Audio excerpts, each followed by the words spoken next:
Hey guys, this is Andrew. I just want to give a quick intro to this. Two things. First thing, my film, The Empty Space, has been selected as an official selection for the Sacramento Horror Film Festival. It's going to be the world premiere, and the best thing is that it's online this year, which means that anyone can watch it. We're still getting out all the details, so follow me on social media at Hada_films, or the podcast Twitter, which is like Bomb Squad. I don't know what it is. It's like Bomb Squad with a zero.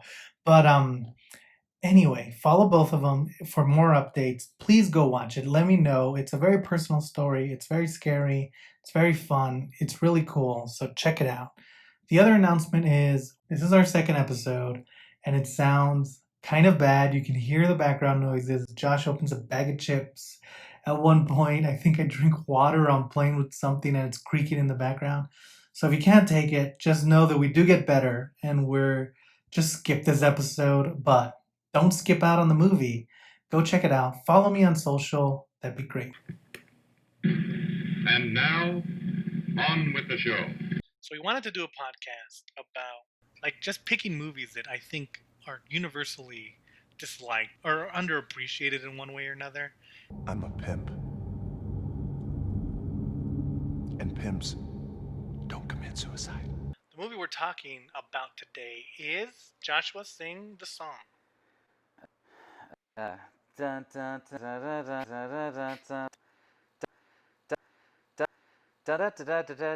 Mortal Kombat.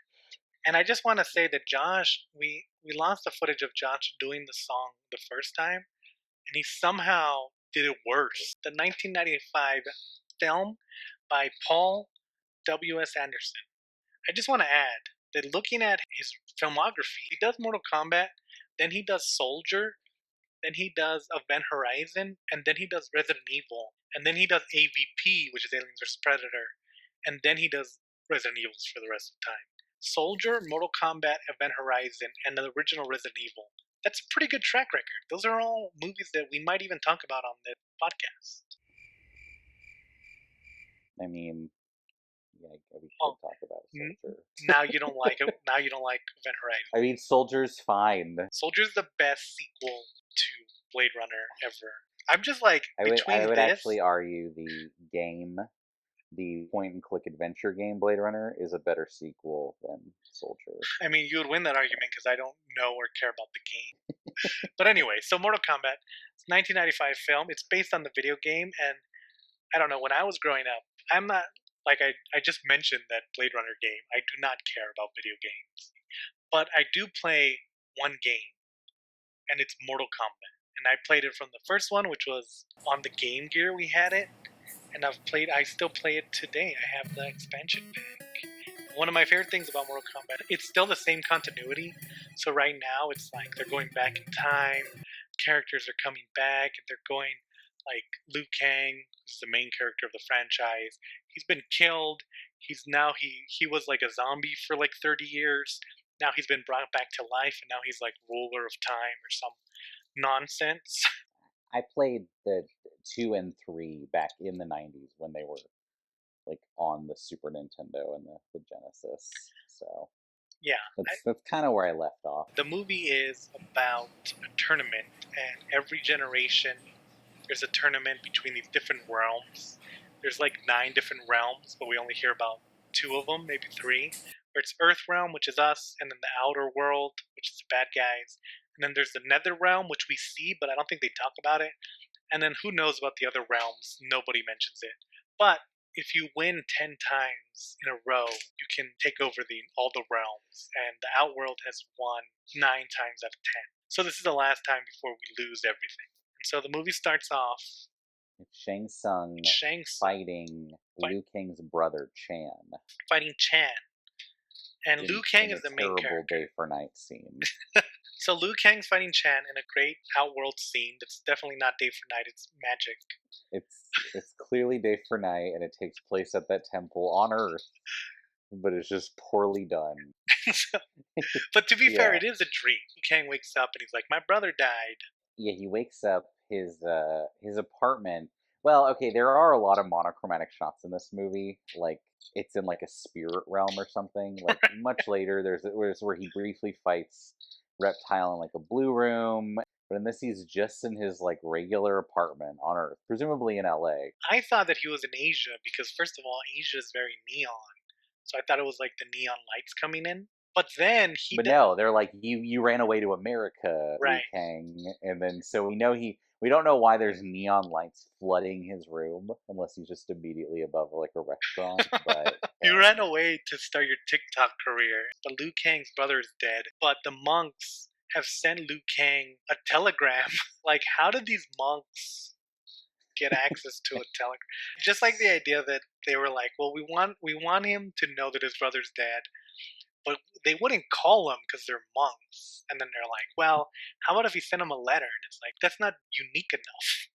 They're like, what if he sends them a telegram like they're cowboys? Liu Kang is the most boring character to me in the franchise. Like in the game, he's just like the Bruce Lee wannabe. Like every game in the 90s had a Bruce Lee wannabe, and Liu Kang is theirs. But Robin Shao, he plays them very, like, kind of sarcastically. He plays them upbeat. He's been disillusioned, but he's not. He's not like a downer. He does a good job. He does a good job as Liu Kang. Just another starstruck fan, huh? And then we cut to Sonya Blade. I trust one person on this planet, Jax. You're talking to her. Sonya Blade is given the worst dialogue. she's just kind of a vague police officer. Yeah, and they're chasing a criminal named Kano. Shang Tsung is there, like tells Kano, "Oh, I've hired you to put Sonya Blade on this boat so she can go to the tournament. I have a plan for beautiful Sonya Blade." Because later he has a plan for Sonya Blade that may or may not involve her beauty. I have plans for my beautiful Sonya. But it is my boat, and if you'd like a tour, I'd love to give it to you myself. I have something for you, my dear. Spoiler alert, it does not. His original plan was to like date Sonya, but he thinks Johnny's like a Chad, and he just wants to like own the Chad. Yeah, like Scorpion's like, "What's your plan?" He's like, "Oh, I'm gonna ask her out on a date." He's like, "What? For the tournament?" And he's like, "Oh yeah, we have a tournament going on."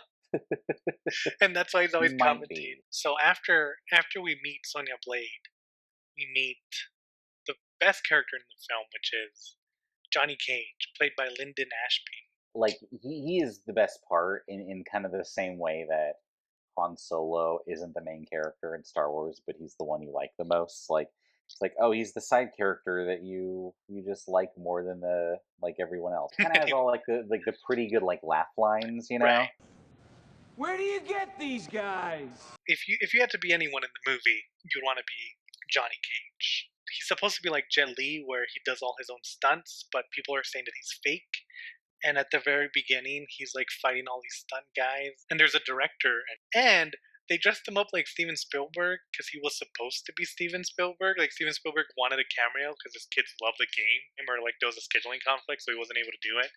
But I do like that the producers were like, just dress someone else up as Steven Spielberg. They got his Mexican non-union equivalent.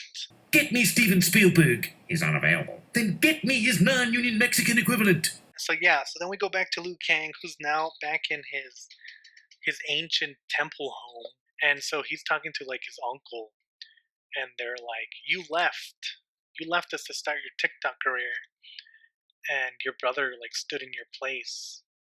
And then there's like an old man kind of walking around, and that's when we're introduced to Raiden.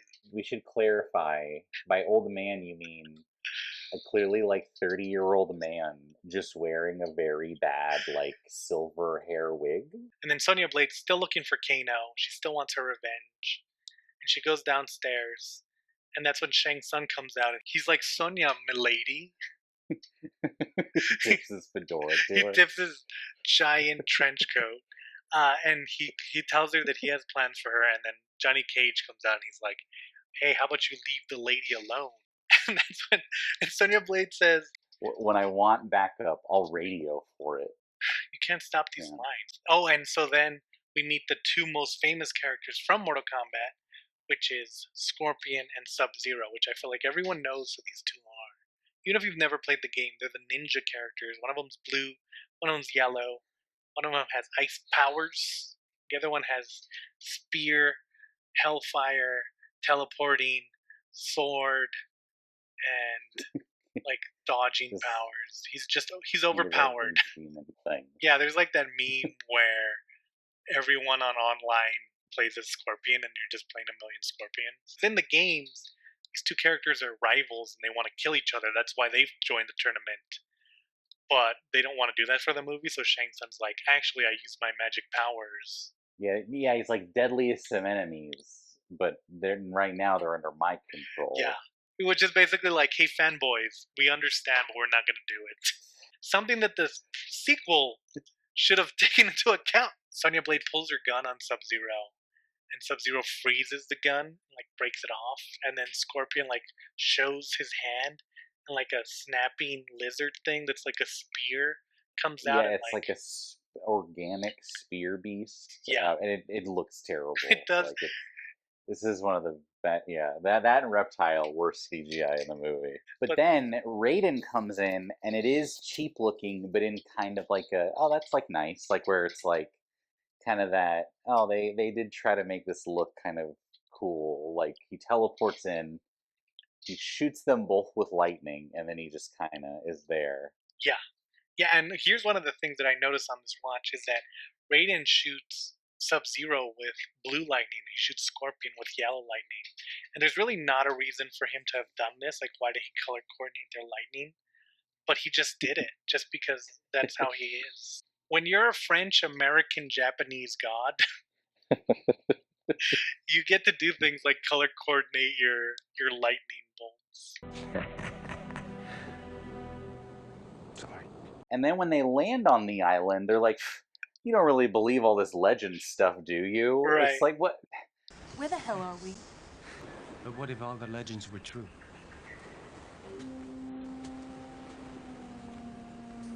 What legends? No, of course. How much? You just saw. How much more convincing do you need? A man made of lightning, like flying around the room. Well, let me just say, of the three main characters, she is the only one who clearly does not know how to fight. Like every fight scene, you can actually see some kind of basic martial arts like competency and follow through with Liu Kang and Johnny Cage. Oh, here's a bunch of unbroken scenes of guys kicking and flipping, and then just like 30 cuts for like maybe 20 seconds of her kind of punching and kicking a little bit. Oh Jesus, she's bad. Every scene where she fights is like, watch out, radioactive man. We have to fight our way out. Are you ready? Yes. Seamless, huh? You're fired, and with good cause. In her defense, Bridget Wilson had auditioned for the part, and they were going to hire her, but then it took so long that she was offered the role in Billy Madison, which is the best Adam Sandler film. They hired Cameron Diaz, but during training, Cameron Diaz broke her wrist. By that point, Billy Madison had wrapped, and so Bridget Nielsen accepted the role, and then she literally had to fly out the next day, and she had to start filming scenes, and so she had to train for the scenes during the filming of the movie. I don't put it on her. Right. It's very reminiscent of Paul Dano realizing like 2 weeks before There Will Be Blood that he's actually going to play a main character, not someone with like one scene. Yeah, like when I think of Mortal Kombat, I'm like, what's the equivalent? And it's always There Will Be Blood. I'm always like, well, Paul Anderson. So yeah, it's the same director. Apparently, Robin Shaw, he started to try to help them with the fights, and that's why the fights gradually get better. But that first fight with Sonya Blade and Kano, it's not that good. It's pretty bad in terms of action. It is rough. It immediately cuts to Johnny Cage in the woods, which kind of sucks because you never see Sonya Blade like react. So then it cuts to Johnny Cage and Scorpion's fight, and this is one of the fights that they went back and they added on to, because so they're in the woods and Scorpion keeps shooting his spear at Johnny Cage, but he just can't hit him. And so Johnny Cage eventually runs to Scorpion and kicks him, and he does his shadow kick move, which is just like a real fast kick, I guess. But Scorpion, before he can connect, Scorpion sucks them both into the netherworld, which is their hell. But originally, Johnny Cage was just supposed to kick Scorpion, and that was the end of the fight. Which, Really? Yeah, that would have made the fight literally maybe 30 seconds long. That's crazy because this is probably the best fight in the movie. And that's what I was too. gonna say, because Robert Shaw was the one who choreographed the added fights. It's funny because once they get to the Netherworld, they're like flipping, they're doing gymnastics. It's like a completely different world. Shang Tsung goes up to Goro, and Goro just says, "Is it time?" Is it time? I mean, it cuts to Goro just beating everyone. Goro clowning on some fools. Yeah, so Goro just kills everyone else in the tournament. Johnny Cage decides that he's going to challenge Goro to protect Sonya Blade. He gets dressed all up and even puts on sunglasses. Then he kind of like goes to the cliff, and Goro like goes to look for him, and Goro falls down and dies. And I understand that Goro was like a 300-pound, 8-foot tall animatronic who probably couldn't move that fast. But the fight is underwhelming. Just the way you see the fall, you don't even see him falling. It's weird the way they filmed it. Yeah. Like that's one of the worst offenders where you're like, oh, that's how you got rid of him. Like it's very bad. Shang Tsung grabs Sonya, and his sexy plan is now in motion. And he's like, oh, I'm going to take Sonya, and I'm going to cheat. Which, again, so his plan from the beginning, it seems, based on what he does, is that Sonya was kind of the layup player. So why was he constantly commenting on her attractiveness? It just doesn't, like, I don't know. It's just like, weird watching. I don't know. They wanted him to be just kind of a seedy, like, guy. Yeah, he can challenge any fighter being the reigning champion. And then when we later see Sonya captured, she's like, no, I don't accept. His whole plan hinged on her not knowing the rules and thinking she had to say yes. Sonya Blade's like, my friends are going to come, and then Johnny Cage says, we're already here. And then Shang Tsung is like, okay, well, Johnny Cage, do you want to fight? Johnny Cage, I challenge you. Yeah, he's very like, well, how about the next weakest one? Yeah. He's like, like you said he didn't have a backup plan, but his backup plan was Johnny Cage. And that's when Liu Kang is like, no, we're going to fight. And now has like, to accept. shit, I didn't think of that. Yeah, I didn't think of the most obvious thing. I didn't think you would ask me to fight after I asked them to fight. That was my whole plan hinged on you not doing that. This is actually a pretty good fight because it's 3 fights. The first challenge is for him to beat Shang Tsung just on the whole, which he does. For some reason, a bunch of ancient warriors. Yeah, it's like, oh, these are the souls, he called them up. But they're not like, they don't have ghost effects. They're just guys. They're just like, dudes with swords. But here's a weird thing, and you kind of have to forgive it because this is 1995 when this movie was made. I think if this movie was made today, you'd think that this would have been the perfect time to have cameos from other characters from the game. Like you could have had Kung Lao or other Kung Lao. I only know Kung Lao. Stryker. Everyone's favorite character, Stryker. Yes, you could have had Stryker. Yeah. After he beats those guys, Shang Tsung is at the top of the little platform they're at. And he's like, your soul is mine. Because that's really all Shang Tsung says in the last 10 minutes. I can see into your soul. You're mine. They are mine. And then Liu Kang like has to run up the stairs. And there's no like real cool way to run upstairs. And he just kind of jaunts up there. He runs up like when you forget your keys at the top of the stairs. You don't really have to go anywhere. You're just like, might as well go get him. That's when Shang Tsung turns into his brother. Yeah, I like this too because it's not even a trick of like, oh, where did Shang Tsung go? Like he is standing 5 feet in front of him, morphs directly into his brother. It's like, what? I'm your real brother. Come on. But here's the other thing. Yeah, Shang Tsung had the opportunity to turn into his brother while Liu Kang was jaunting up those stairs, but he chose not to. And I feel like that's a very Shang Tsung thing to do. So he turns into his brother and he's like, yeah, Raiden sent me. And Liu Kang is like, he did? And it's like, you can't fall for this, Liu Kang. He's like confused and then he goes, actually, my brother died. That was his own choice. Chan chose his own path.